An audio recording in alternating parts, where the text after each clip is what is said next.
Hello friends, super magic રસોઈમાં મિત્રો આપનું સ્વાગત કરું છું। આજે હું આપણે શિયાળાની કડકડતી ઠંડીમાં સૂપ પીવાની મજા આવે એવું આપણે આલમંડ બ્રોકલી એટલે કે બદામનો અને બ્રોકલીનો સૂપ તમારી સાથે શેર કરું છું। તો તમને ચોક્કસ મિત્રો આ વિડીયો ગમશે, ગમે તો લાઈક કરજો, શેર કરજો અને સબસ્ક્રાઈબ કરવાનું તો ભૂલતા જ નહીં। અને મિત્રો બાજુમાં રહેલું બેલ આઇકનને પણ પ્રેસ કરજો જેથી કરીને લેટેસ્ટ વિડીયોની માહિતી તમને મળતી રહે। તો હવે ઇન્ગ્રેડિયન્ટ કાંઈ બહુ એટલા પણ નથી અને શિયાળો છે તો મિત્રો વિવિધ સૂપ આપણે બનતા જ હોય છે, પણ તમે એક વખત જો આ રીતથી સૂપ બનાવશો ને તો એકદમ હોટલ જેવું, હોટલનું આપણે જાય છે ત્યારે બ્રોકલીનો સૂપ બહુ મોંઘો મળે છે, એટલે કે આલમંડ બ્રોકલીનો। તો આપણે ઘરે ઇઝીલી નહીં જેવી કિંમતમાં આપણે ઘરે એકદમ હેલ્ધી સૂપ તૈયાર કરી શકીએ છીએ, કોઈ પણ જાતના આપણે ડેરી ક્રીમનો ઉપયોગ કર્યા વગર, તો પણ એટલો જ ટેસ્ટી બનશે। તો અત્યારે મેં આ 250 ગ્રામ બ્રોકલી લીધી છે, 1/4 કપ બદામ છે, આપણે અડધો કપ જેવું દૂધ ઉપયોગ કરશું અને એક મીડિયમ સાઇઝનો કાંદો છે, મરી છે, બટર છે, મીઠું છે અને પાણી લેશું। તો બનાવવાનું ચાલુ કરીએ। તો પહેલાં તો મિત્રો મેં જો આ બદામને 15 મિનિટ પહેલાં ગરમ પાણીમાં પલાળી લીધી છે, અને તમે ન પલાળો તો પણ ચાલે, તમે ડાયરેક્ટ કૂક કરવામાં પણ નાખી શકો છો, આપણે આમે સૂપને ગાળવો હોય છે। તો હવે આપણે આ જે બ્રોકલી લીધી છે ને એને આપણે પાંદ રિમૂવ કરી, અને અત્યારે શિયાળામાં પણ એટલી જ સરસ બ્રોકલી મળે છે, તમે જોઈ શકો છો, કોઈ પણ જાતની જીવાત અત્યારે નથી હોતી, એટલી ફ્રેશ બ્રોકલી આપણને મળી રહેશે ઇઝીલી, કોઈ પણ માર્કેટમાં મળતી જ હોય છે અત્યારે। તો આ રીતે તમે એનો ઉપયોગ કરશો ને તો એકદમ ઇઝી તમને માર્કેટ કરતાં અડધીથી અડધી કિંમતમાં પડે છે મિત્રો, અને તમે એનો એન્જોય પણ કરી શકો છો અને એટલું પોષણ પણ આપણને મળે છે। તો આ રીતે આપણે એને સ્ટેમ સહિત જ કાપી લીધી છે, એટલે હવે એને આપણે નાના નાના પીસ કરી લેશું। આપણે આ જે બ્રોકલીના નાના નાના એકદમ કૂણા સ્ટેમ છે ને એને પણ તમે આ રીતે કટ કરીને અને એનો ઉપયોગ કરી લેવાનો છે આ રીતે। તો આ રીતે આપણે સ્ટેમને આવી રીતે પહેલાં અલગ જ સમારી લેશું એટલે જલ્દી કૂક થઈ જાય। આ રીતે જો આપણે એના ફ્લેટ્સ હોય ને એને અલગ કરી લીધા છે, અને ડંઠલ એટલે કે એની સ્ટેમ હોય એ પણ અલગ કરી લીધી છે। હવે આપણે આને એકદમ ક્લીન કરવા માટે અને એનો કલર મેન્ટેન કરવા માટે આપણે નોર્મલ પાણી લેવાનું છે, અને એમાં આપણે 1 ચમચી મીઠું નાખી અને આપણે આમાં આ બ્રોકલીને નાખી દેશું, એટલે એકદમ સરસ એવી આપણે ક્લીન પણ થઈ જશે અને એનો કલર પણ જળવાઈ રહેશે। આ રીતે આપણે એને 15 મિનિટ પાણીમાં જ રાખશું। હવે જે આપણે બદામ 15 મિનિટ પહેલાં પલાળી છે એની છાલ પણ આપણે આ રીતે ચપ્પુથી રિમૂવ કરી દેશું, કેમ કે પલાળેલી છે એટલે કોઈ ટાઈમ નહીં લાગે। અને તમે ન પલાળો ને તો ડાયરેક્ટ તમે આને બ્રોકલી સાથે જ બોઇલ કરી શકો છો, કોઈ ઝંઝટ વગર પીસ કરી લેવાના, ને એમને પણ તમે નાખી શકો છો।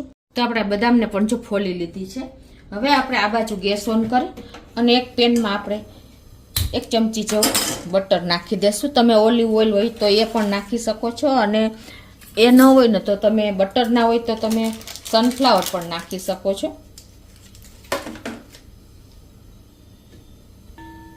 બધામાં ટેસ્ટ સરસ આવે છે। સનફ્લાવર તેલ હશે ને તો પણ ચાલશે। તો આપણું બટર પણ જો મેલ્ટ થઈ ગયું છે, તો 1 ચમચી જેવું આપણે ઝીણું સમારેલું લસણ લીધું છે એ નાખી દેશું, અને આપણે એક મીડિયમ સાઇઝનો કાંદો સમાર્યો છે એને નાખી દેશું, અને એને થોડો એવો આપણે કૂક કરશું। હવે આમાં આપણે જે આ ધાણા ભાજીની ડંઠલ એટલે કે દાંડી હોય ને એ એકદમ જ્યુસી હોય છે, તો એને નાખી દેશું, એનો ટેસ્ટ બહુ સરસ લાગે છે। અને આપણે જે આ બ્રોકલીની ડંઠલ કાપી છે ને એને પણ આપણે આમાં જ નાખી દેશું અલગ જ, એટલે જલ્દી કૂક થઈ જાય। આ રીતે તમે કૂક કરશો ને તો ડંઠલને કૂક થતા વાર લાગે છે, તો આ રીતે તમારે પહેલાં જ નાખી દેવાની। તો 1/4 ટીસ્પૂન જેવું આપણે મીઠું નાખીએ અને આ ડંઠલને આપણે કાંદાને થોડાક કૂક થવા દેશું, અને ગેસની ફ્લેમ એકદમ સ્લો રાખશું અત્યારે।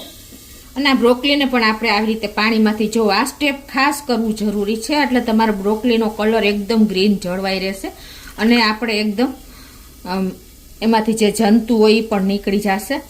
મોસ્ટ ઓફ અત્યારે શિયાળામાં હોતા જ નથી, પણ આ પ્રોસિજર કરવી ખાસ જરૂરી છે।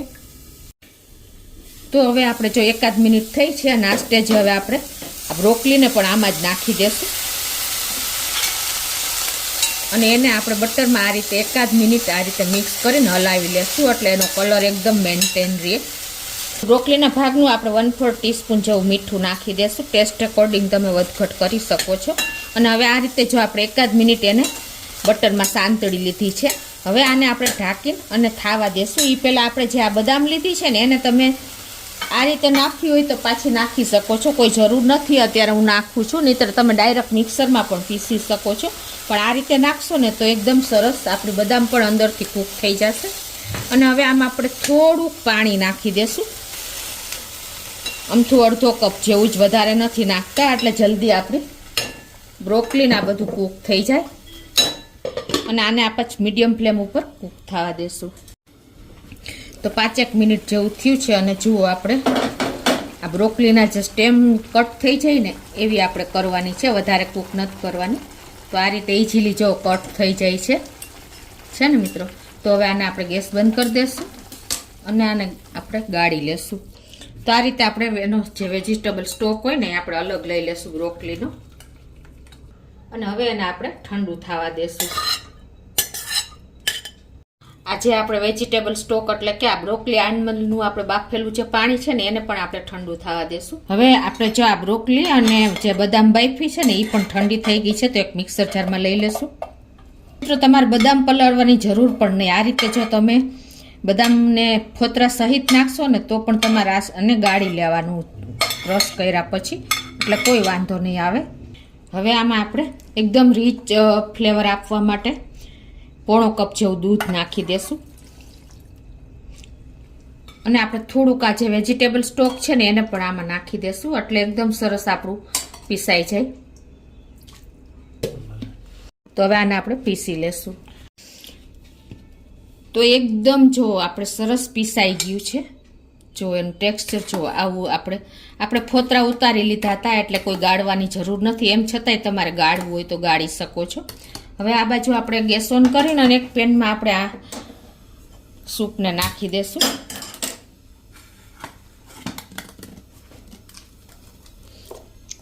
હજી આપણો સૂપ થીક છે અને જેમ ઠંડો થાય ને એમાં થીક થતો જાય છે. એટલે જે આપણે આ બ્રોકલી આલમંડ બાફેલું પાણી હતું ને એને આપણે આમાં નાખી દેશું હલાવીને મિક્સર જારમાં જ. આ સૂપ મિત્રો કમસે કમ 4 થી 5 વ્યક્તિને ઇઝીલી થઈ જાય એટલો થાય છે.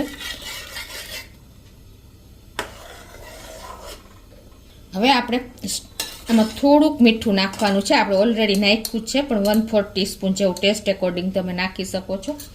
અને 1 ટીસ્પૂન જેવી આપણે મરીનો પાવડર નાખી દેશું. અને હવે આને આપણે સેજ આપણે બોઇલ આવે ને ત્યાં સુધી થવા દેશું, કેમ કે આપણે ઓલરેડી બધું પાકેલું જ છે. અને ગેસની ફ્લેમ આપણે મીડિયમ રાખશું. જો આપણો સૂપ પણ સરસ ઉકળી જ ગયો છે. તમારે જેવી થિકનેસ રાખવી એવી રાખી શકો છો. જેમ ઠંડો થશે એમ થીક થતો જશે. એટલે અત્યારે આપણી કન્સિસ્ટન્સી બરાબર છે તો ગેસ બંધ કરી દેશું. તો હવે એને આપણે સર્વ પણ કરી લઈએ. જો મિત્રો એકદમ રીચ આપણે રેસ્ટોરન્ટનો સૂપ છે ને એવો જ તૈયાર થયો છે આલમંડ બ્રોકલીનો સૂપ. બહાર આપણે પીવા જઈએ તો કેટલો કોસ્ટલી હોય છે. તો તમે ચોક્કસ એક વખત આ રીતે મિત્રો ટ્રાય કરજો. ઉપરથી ડેકોરેશન કરવા માટે આપણે આ રીતે મરીનો પાવડર અને આલમંડને આ રીતે ઉપર રાખી દેશું. ઉપરથી આપણે આ નોન ડેરી ક્રીમને બદલે ઘરની જ આ રીતે મલાઈ આપણે નાખી દેશું. તો મિત્રો આપણો બ્રોકલી આલમંડ સૂપ એકદમ નજીવી કિંમતમાં ઘરે રેડી થઈ ગયો છે. કોઈ પણ જાતના વધારાના ખર્ચા વગર આપણે 250 બ્રોકલી 40 રૂપિયામાં આવી જાય છે મિત્રો. બીજા કોઈ આપણે 1/4 કપ બદામ લીધી છે. તમે ઇઝીલી માર્કેટમાં કે રેસ્ટોરન્ટમાં તમે સૂપ પીવા જાઓ છો તો બહુ કોસ્ટલી હોય છે.